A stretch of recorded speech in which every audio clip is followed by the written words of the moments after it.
আমি এখানে অনির্বাণ দত্তর কাছে একবার আসবো, তার কারণ এই যে জিএসটির ক্ষেত্রে আত্মনির্ভর ভারতের ওপরে বেশি জোর দিচ্ছেন প্রধানমন্ত্রী নরেন্দ্র মোদী, সেখানে একটা জায়গা কিন্তু উৎপাদনের কথাও অনির্বাণদা বলছেন যে ম্যানুফ্যাকচার কিন্তু রাজ্যগুলোকে এই স্বদেশি পণ্য ব্যবহারের ক্ষেত্রে এবং তৈরির ক্ষেত্রে গুরুত্ব বাড়াতে হবে। না দেখুন, আজকে যে বক্তব্যগুলো উঠে আসছে এগুলো মানে শুনতে ভালো লাগবে, এবং এগুলোতে আমরা যদি দেখি অর্থনীতির নিয়মে এই বক্তব্যগুলোর একটা সারবত্তা আছে, কিন্তু আপনি যদি রিয়ালিটি দেখেন, আপনি আজকে বলবেন কাউকে প্রোডাকশান করতে, তিনি প্রোডাকশানটা কখন করবে?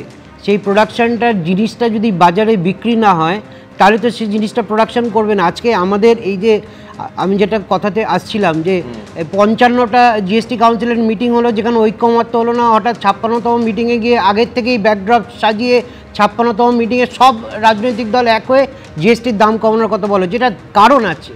ভারতবর্ষের বাজারের চাহিদাটাকে স্টিমুলেট করতে হবে। দেখুন, এর কৃতিত্ব মোদী সরকারের না মমতা ব্যানার্জির সরকারের না ট্রাম্পের আমি জানি না, এটা কৃতিত্ব জনগণের, এবং জনগণকে আরও স্টিমুলেট করতে হবে ডিমান্ডটা।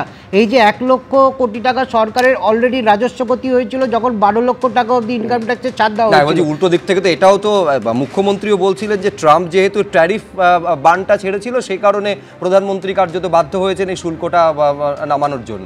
মানে উল্টো দিক থেকে এই যুক্তিগুলো দেওয়া হচ্ছে। আমি একটা কথা বলছি, আত্মনির্ভর ভারত, দেখুন আত্মনির্ভর ভারত হওয়ার কথা কিন্তু ডাক দেওয়া হয়েছিল 2020 সালে, আবার 2047 সালে বিকশিত ভারত। আমরা বসে রয়েছি 2025-এ।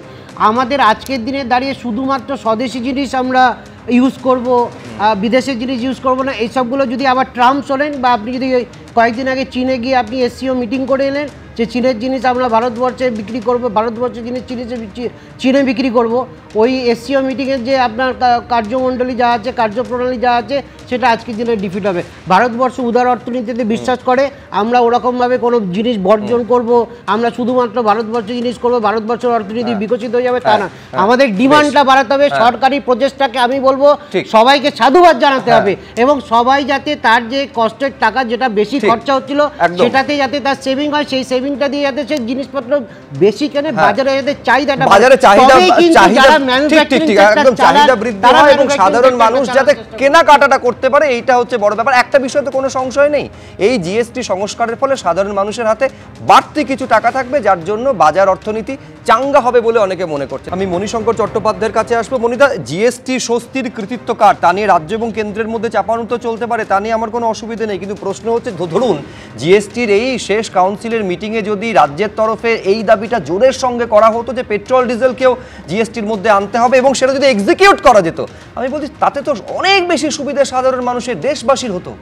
না, আমি এখানে দুটো জিনিস বলবো। যখন প্রথমেই আমি যখন বললাম যে সত্যি সত্যি কেন্দ্র হোক বা রাজ্য হোক, তারা অনেকটা রেভিনিউর উপরে ডিপেন্ড করে রাজ্যটাকে চালানোর জন্য।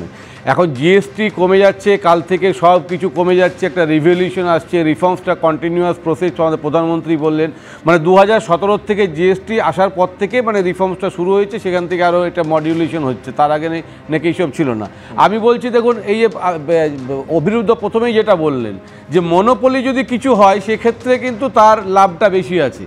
এখান থেকে মনোপলি কি, আপনি পেট্রোল ডিজেলের কথা বললেন, আপনি E20-র কথা জানেন, সেইখান থেকে আমরা দেখছি আস্তে আস্তে যে পেট্রোলটা ফুরিয়ে আসছে, এবং পেট্রোলটা ফুরিয়ে জন্য সাবস্টিটিউট খোঁজা হচ্ছে। এই সাবস্টিটিউট কোথা হচ্ছে কি না, বিভিন্ন ধরনের ব্যাটারি, এবং সেখানে ইথানলের মানে ব্যবহার আমরা দেখেছি, সেই ধরনের ব্যাটারি যেগুলো ভবিষ্যতের পেট্রোল শেষ হয়ে গেলে কি হবে সেই চিন্তা ভাবনার দিক দিয়ে এগুলোকে চিন্তা ভাবনা করা হচ্ছে। এগুলো কে চালায়? নীতিন গডকরির 2 ছেলে, তাদেরকে প্রমোট করা হচ্ছে। ফলে মনোপলি বিজনেসটা যদি চলে তাহলে সুব্রত দত্ত, দ্রুত সুব্রত দত্ত। দেখুন, আমি আসবো সুব্রত দত্ত। দেখুন, ইনডাইরেক্ট ট্যাক্স যদি কমে সেটা ভালো, এটা নিয়ে কোনো সন্দেহ নেই। লোকের কাছে কিছু টাকা থাকতে পারে, যে টাকাটা মার্কেটে ঘুরতে পারে। আমি একটা কথা বলছি, 2024-25-এর যে বাজেটের প্রজেকশন ছিল প্রাইভেট ইনভেস্টমেন্টের জন্য, তার কি অবস্থা হয়েছিল? 25-26-এ সেইটা অনুযায়ী কি টার্গেট ফিক্স করা হয়েছে বাজেট, নির্মলা সীতারামন যেটা প্লেস করেছে, দেখবেন যে প্রাইভেট ইনভেস্টমেন্ট হচ্ছে না, তার কারণ মার্কেটটা পুয়ার হয়ে গেছে।